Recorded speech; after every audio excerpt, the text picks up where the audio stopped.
Hello दोस्तों, स्वागत है आपका अपने channel the science of why में। और आज का सवाल है, नवरात्रि के प्रत्येक दिन माँ दुर्गा की अलग अलग रूप की पूजा क्यों की जाती है? नवरात्रि आते ही चारों ओर भक्ति और शक्ति का माहौल छा जाता है। मंदिरों में घंटियां बजती हैं, घर घर में ज्योति जगाई जाती है और हर ओर जय माता दी की गूंज सुनाई देती है। नवरात्रि केवल धार्मिक अनुष्ठान नहीं है, बल्कि यह मानव जीवन के 9 चरणों और 9 गुणों का प्रतीक है, जिन्हें अपनाकर इंसान अपने जीवन की कठिनाइयों पर विजय पा सकता है। आइए जानते हैं माँ दुर्गा के उन 9 स्वरूपों के बारे में, जिनकी आराधना पूरे भारतवर्ष में की जाती है। माँ दुर्गा का प्रथम रूप है शैलपुत्री। वह पर्वतराज हिमालय की कन्या है और इन्हें शक्ति का सबसे मूल स्वरूप माना जाता है। ये रूप हमें सिखाता है कि साधक को पर्वत की तरह धैर्य और स्थिरता को अपने जीवन में धारण करना चाहिए। दूसरे दिन पूजी जाती है ब्रह्मचारिणी। वह तपस्या और साधना की देवी है। हाथों में जपमाला और कमंडल धारण करने के कारण ये हमें संयम, आत्म अनुशासन और ज्ञान की दिशा में बढ़ने की प्रेरणा देती है। इनके पूजन से व्यक्ति को कठिनाइयों को सहने की शक्ति मिलती है। तीसरे दिन माँ चंद्रघंटा की पूजा होती है। इनके मस्तक पर अर्धचंद्र टिका होता है और इनका स्वरूप अति भव्य और दिव्य है।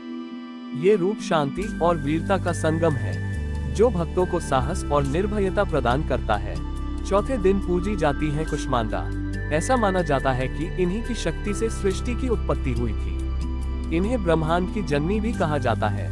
ये रूप हमें रचनात्मकता और सकारात्मक ऊर्जा का महत्व समझाता है, क्योंकि सृजन ही जीवन की सबसे बड़ी शक्ति है। पांचवें दिन स्कंद माता की आराधना की जाती है।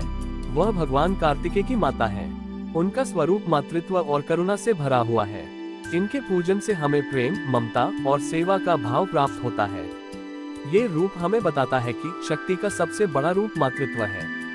छठे दिन पूजी जाती है महाशक्ति कात्यायनी। इन्हें युद्ध की देवी माना जाता है, जिन्होंने राक्षस महिषासुर का अंत किया था।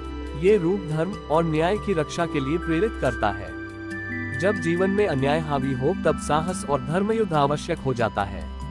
सातवें दिन की देवी है कालरात्रि, जिनका स्वरूप गंभीर और भयंकर है। वे सभी नकारात्मक ऊर्जाओं, अंधकार और भय का नाश करती हैं। इनके पूजन से साधक को निर्भीकता और अधिक साहस प्राप्त होता है।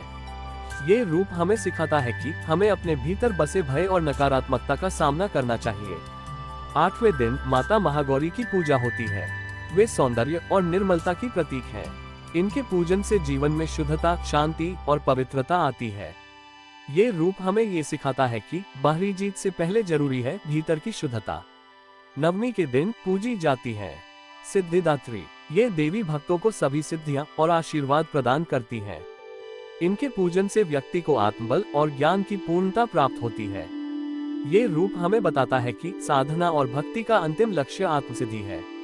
तो दोस्तों, नवरात्रि के 9 स्वरूप केवल देवी की अलग अलग छवियां नहीं हैं, बल्कि ये जीवन के 9 आदर्श और 9 शिक्षाएं हैं।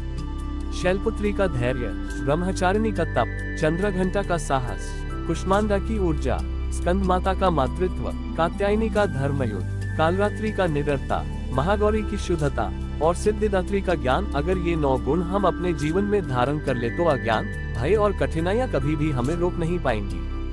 इसलिए नवरात्रि सिर्फ भक्ति और पूजा का नहीं, बल्कि आत्मविकास और संतुलित जीवन का पर्व है। आप देख रहे थे द साइंस ऑफ वाई। अगर आपको यह वीडियो पसंद आया हो तो लाइक और सब्सक्राइब जरूर करें।